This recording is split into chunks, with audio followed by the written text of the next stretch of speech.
'cause I don't give a fuck what you say. Yeah, I'ma do shit my way. So you can go kick rocks, I'ma stack bricks up, build what I want to make.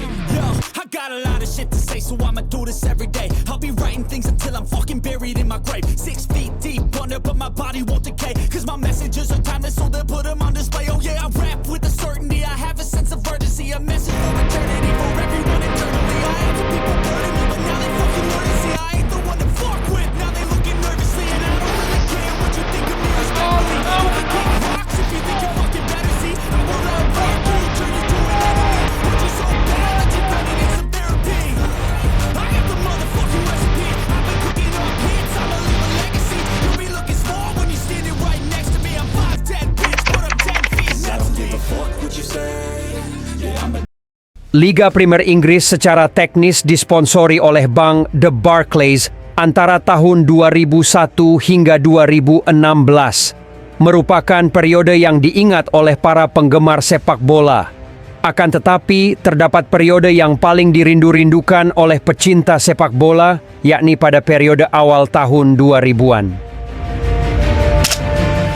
Karena pada awal tahun 2000-an itu, di liga yang saat itu bernama Barclays Premier League, terdapat sejumlah pertandingan ikonik modern dengan Cristiano Ronaldo, Thierry Henry, dan Didier Drogba di antara mereka yang bersinar di Barclays Premier League setiap pekannya.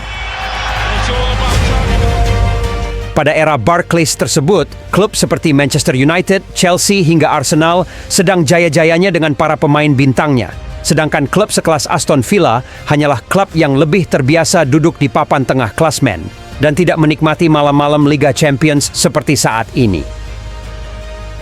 Bukan berarti saat era Barclays tersebut Aston Villa tak punya pemain bintang.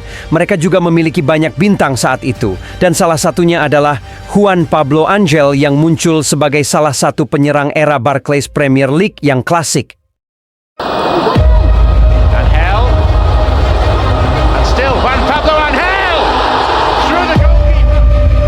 He's misjudged the header here, and Juan Pablo Angel can latch onto it. Finds the shot there. That is absolutely outstanding. Angel memang tak setenar Ronaldo, Henry maupun Drogba. Namun bagi pendukung Aston Villa, ia merupakan simbol dari sebuah dedikasi dan semangat juang yang tak pernah padam. Ia bukan hanya penyerang haus gol, tetapi juga seorang pemain yang benar-benar mencintai The Villains. Juan Pablo Angel ditakdirkan menjadi nama yang dikenal banyak orang sejak awal karirnya. Berkembang di Atletico Nacional yang merupakan klub profesional pertamanya.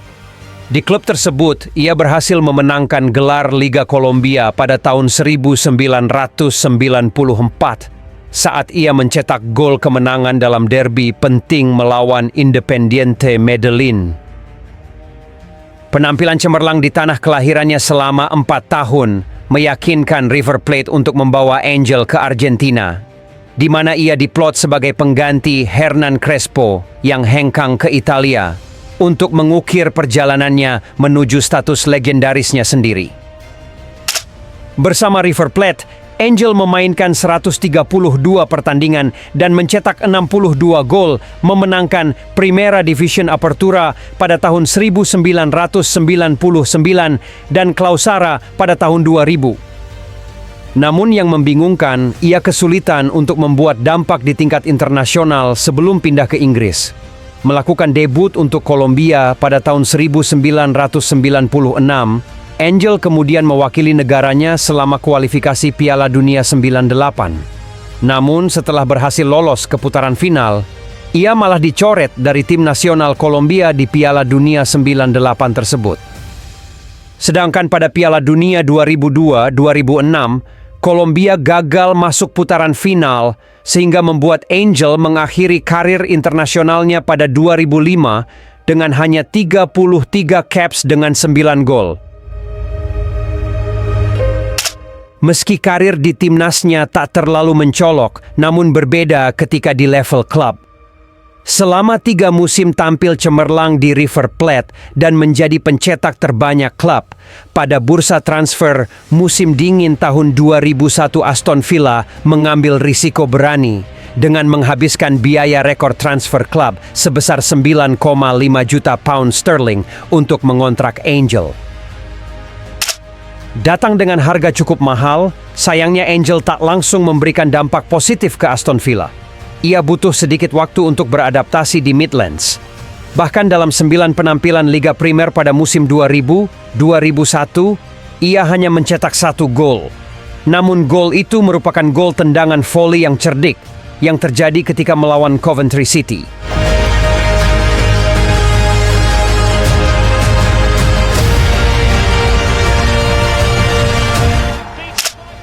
Seiring berjalannya waktu, Angel pun sedikit demi sedikit berhasil menemukan performa terbaiknya. Pada tahun yang sama, ia kemudian berperan penting dalam kemenangan Aston Villa di Piala Intertoto dengan mencetak 2 gol pada laga final leg kedua. Angel kemudian mengonfirmasi bahwa istrinya jatuh sakit ketika mereka pindah ke Inggris, yang membuatnya mendapatkan tekanan akibat kondisi istrinya. Di tengah masalah adaptasinya sendiri, membuat kehidupan di Villa Park menjadi sangat sulit. Namun kedatangan David O'Leary sebagai pelatih anyar membuat Angel akhirnya berhasil mencapai puncak karirnya.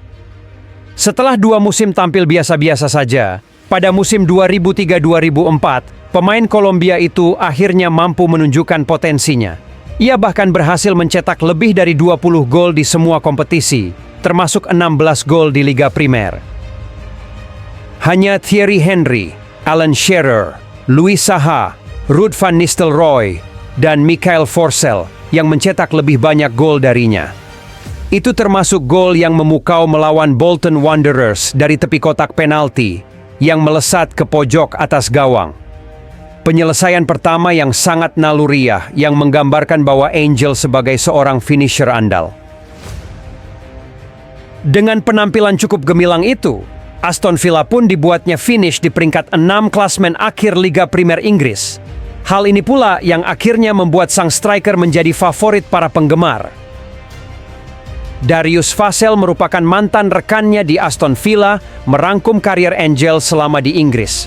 Keduanya pernah mencetak 24 gol gabungan pada musim Liga Primer 2001-2002 dan 25 gol pada musim 2003-2004. Namun mantan penyerang Inggris itu bersedih karena kerjasamanya dengan pemain Kolombia itu tidak bertahan lama. Ia juga bertanya-tanya seberapa bagus mereka jika diberi lebih banyak waktu bermain bersama di lini depan Aston Villa. Saya pikir Juan Pablo dan saya mencetak sekitar 30 gol gabungan pada suatu musim. Juan Pablo sedang bersemangat saat itu, dan saya juga ikut membantu dan melakukan bagian saya. Itu adalah kerjasama yang hebat dan sangat disayangkan tidak bertahan lama. Saya berharap kami bisa mempertahankannya lebih lama. Ia merupakan pemain yang pintar dan pemain pertama yang membantu saya dalam hal memanfaatkan kecepatan yang saya miliki. Ia bisa mengarahkan bola ke sudut lapangan untuk saya. Ia juga memenangkan setiap sundulan dan saya hanya akan berlari masuk. Itu tampak seperti kerjasama yang cemerlang, katanya. Sayang pasca melewati musim terbaik, penampilannya tidak lagi konsisten. Pada musim 2004-2005, ia hanya mencetak 7 gol, dan pada musim berikutnya, ia hanya mampu mencetak 3 gol. Lalu, setelah Martin O'Neill ditunjuk sebagai manajer baru, dan penyerang John Carew serta Ashley Young datang bersamaan dengan kemunculan Agbon Lahore, Angel pun tidak lagi menjadi pilihan utama di Villa Park. Jadi, pada musim 2006-2007, menjadi musim terakhir sang malaikat tampil di Villa Park, sebelum akhirnya ia hengkang ke New York Red Bull. Selama 6,5 musim, total Angel berhasil melesakkan 62 gol dari 205 penampilan untuk Aston Villa.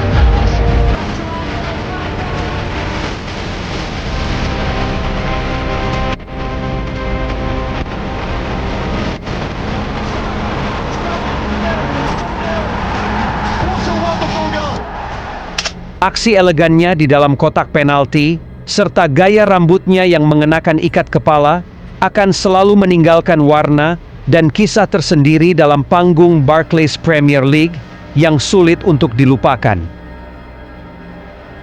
Angel kemudian memutuskan pindah ke Amerika Serikat bersama New York Red Bulls dengan status bebas transfer. Tetapi ia melakukannya dengan dukungan penuh dari para pendukung Villa yang telah melihatnya menjadi penyerang andal di Liga Primer. Puncak karier Angel jelas telah lewat, tetapi di MLS ia mampu kembali ke performa terbaiknya. Ia membantu Red Bulls mencapai final Piala MLS pertama mereka pada tahun 2008. Dan akhirnya mencetak 61 gol untuk klub tersebut sebelum bergabung dengan LA Galaxy pada tahun 2011. Namun ia hanya bertahan setengah musim di klub tersebut sebelum dijual ke Chivas USA untuk memberi ruang bagi kedatangan Robbie Keane. Kemudian Angel mencetak 7 gol dalam 9 pertandingan untuk Chivas sebelum membuat dirinya masuk dalam draft MLS pada tahun 2012 setelah kontraknya berakhir. Tetapi ia tidak direkrut dan kemudian bergabung kembali dengan klub masa kecilnya Atletico Nacional. Di sana, ia menerima pemotongan gaji yang besar dengan hanya memperoleh 10% dari gaji sebelumnya di MLS. Namun Angel tak mempermasalahkannya. Di situ Angel kembali tampil bagus dan menjadi pencetak gol terbanyak klub saat mereka memenangkan gelar Liga Kolombia sekali lagi. Layaknya pertandingan terakhir dalam karirnya, Nacional saat itu bakal menghadapi salah satu mantan klubnya, River Plate, di partai final Copa Sudamericana tahun 2014. Nacional kalah dalam 2 leg, dan Angel pun merenung setelahnya. Angel merenung bukan karena ia gagal juara, melainkan ia melihat pertandingan itu sebagai penutup karir yang luar biasa. Saya akan menutup karir saya di final bersama 2 klub yang paling saya cintai. Saya sangat gembira karena itu akan menjadi kenangan terakhir saya dari sepak bola. Saya memiliki banyak perasaan yang bertentangan. Ini adalah cara yang luar biasa untuk mengakhiri karir saya sebaik yang saya bisa, katanya. Juan Pablo Angel akan tetap dipuja di Villa Park.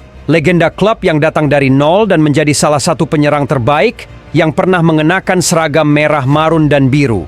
Dan yang terpenting, ia adalah pemain Barclays sejati.